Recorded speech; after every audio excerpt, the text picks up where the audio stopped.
grandfather. Hello guys, Hello welcome guys. back. Ito gagawa ako ng honey soy sauce chicken wings. Yan. So, ito ang mga ingredients: dark soy sauce,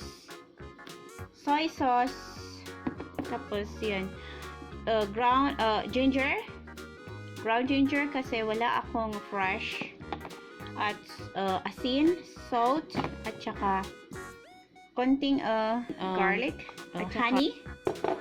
Tapos itong chicken wings, tapos itong may konti ako itong green onion. So imamarinate muna natin. Konting garlic.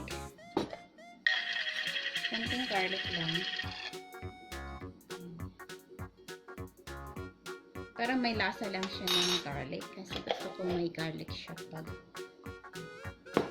Tapos itong salt. Konting salt lang ito. Siguro ganyan lang. Ayoko kasing marami ang salt. Tapos ginger.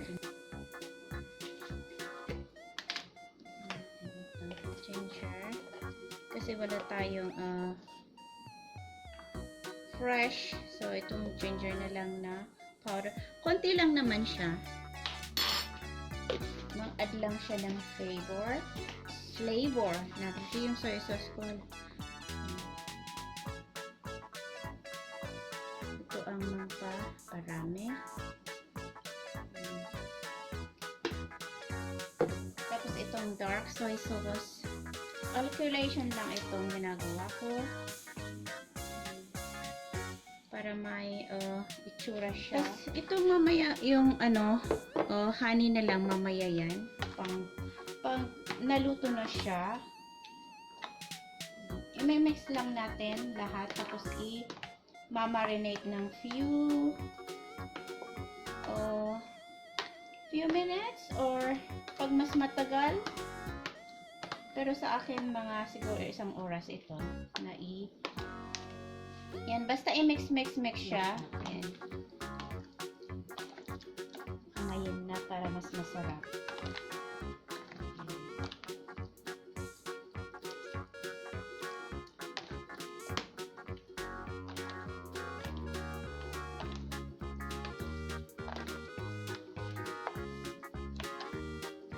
So, ito, naka 1 oras na ito.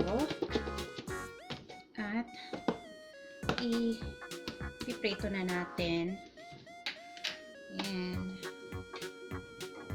So, prito na natin. At yan,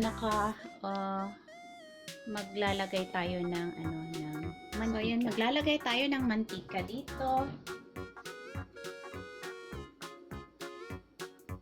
Kunting mantika lang kasi ipipito lang naman natin na hindi yung talagang deep fried.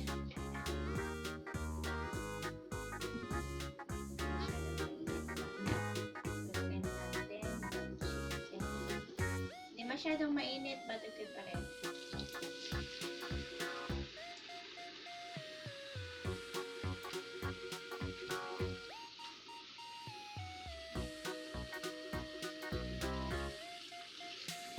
Hindi ata kasya ito.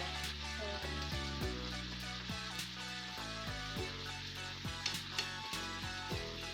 hindi siya kasya sa 2 beses natin ito.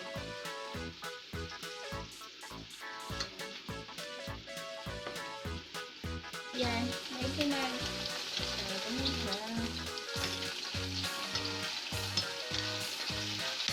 Flip up na natin. Kasi sarap ng amoy niya.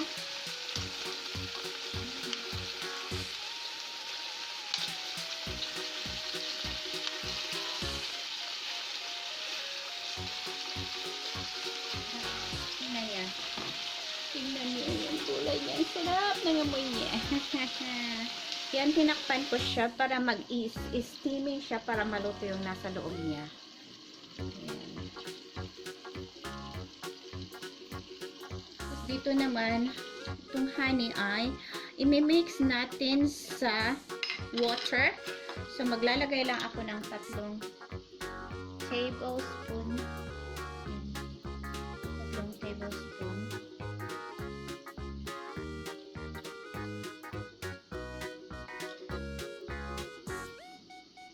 Matikit siya. So, 3 tablespoon ng ng honey. Tapos, lalagyan ng tubig. I-mix natin yung tubig para ito ang magiging sauce na niya.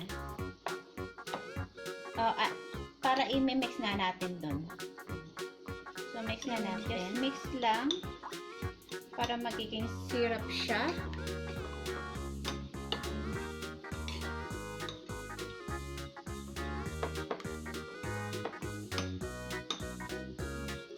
Hanggang maging syrup na lang siya.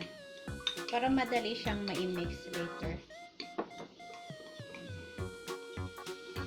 So, ito na siya. Medyo nagluto na siya. Tinanggal ko na yung cover. So, ito natin hanggang maluto-luto siya. Nagmantika siya. Nakusa na siyang nagmantika. So, ito tanggalin na natin kasi luto na siya. Ilalagay natin yung iba.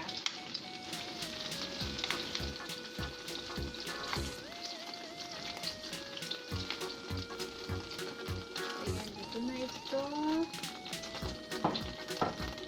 Lalagay naman natin itong isa.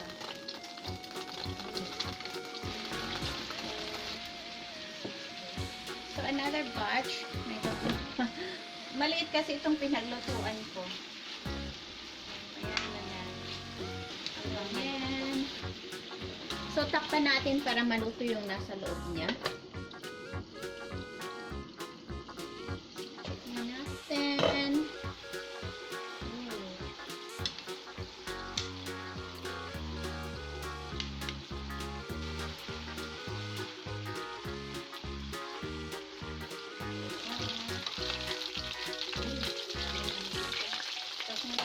Kasi tumatalsik na siya.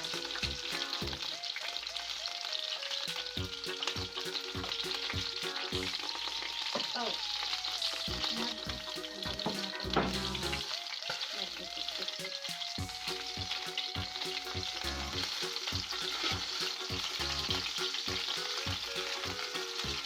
Para pure siya.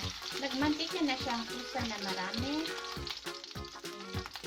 So, ilalagay ko na ulit itong isa sa batch.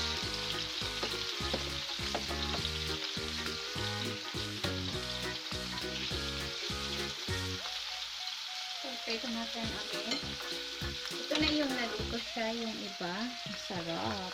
Yan, luto na siya. So, ito, luto na rin siya. At tanggalin ko na rin. Wow! So tasty! Natanggalin din natin ito kasi luto na rin siya.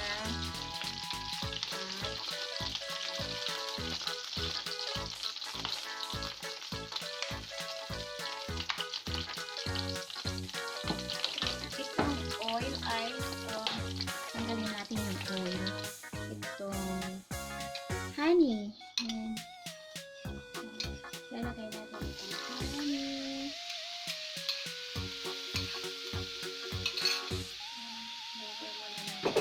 Itong honey pala ay dinagdagan ko ng isang tablespoon pa ng ng honey. So 4 tablespoon ng honey. So depende yung yung lasa ninyo. So medyo yan na natin.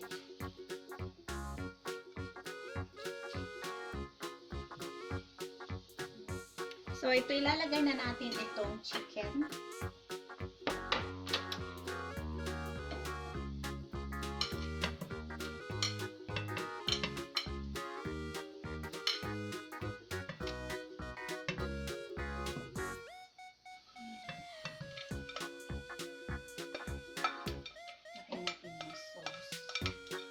Kasi hindi ko linagay yung ibang sauce na natira.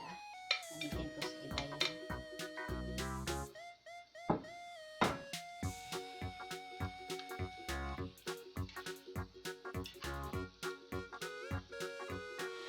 So, ayan. Nagiging thick na pa siya. Medyo i-thick muna natin para didikit pa.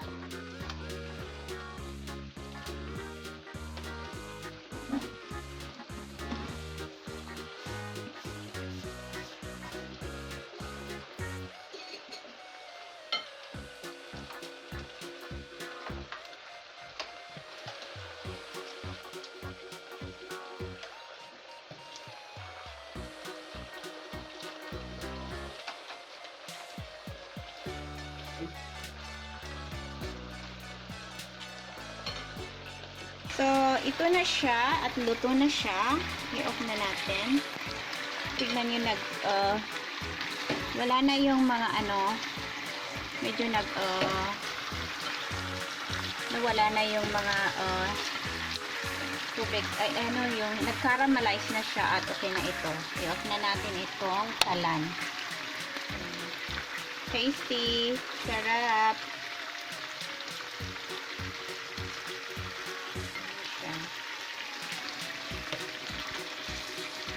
Siya at yan, luto na.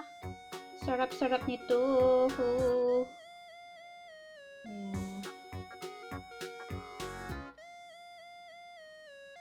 Yummy.